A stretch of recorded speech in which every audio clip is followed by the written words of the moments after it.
সংবাদ মানবাধিকার সুরক্ষা ও মত প্রকাশের স্বাধীনতা রক্ষায় সরকার প্রতিশ্রুতিবদ্ধ। যমুনায় কূটনীতিকদের সঙ্গে ইফতার অনুষ্ঠানে প্রধানমন্ত্রী।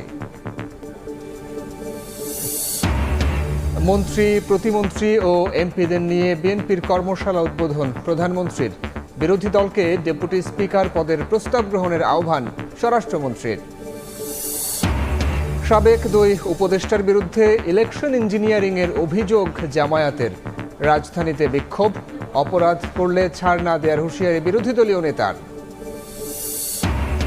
সরকারের কৃষি ঋণ মওকুফের সিদ্ধান্ত যুগান্তকারী। পাট দিবসে রাষ্ট্রপতি। পাট বীজে স্বয়ংসম্পূর্ণ হতে মধ্যস্বত্বভোগীদের দৌরাত্ম্য ঠেকানোর ঘোষণা মন্ত্রীর। এবার রাজধানীর কামারপাড়ায় বাসায় ভয়াবহ বিস্ফোরণ, অন্তঃসত্ত্বা নারীসহ দগ্ধ 10। আশঙ্কা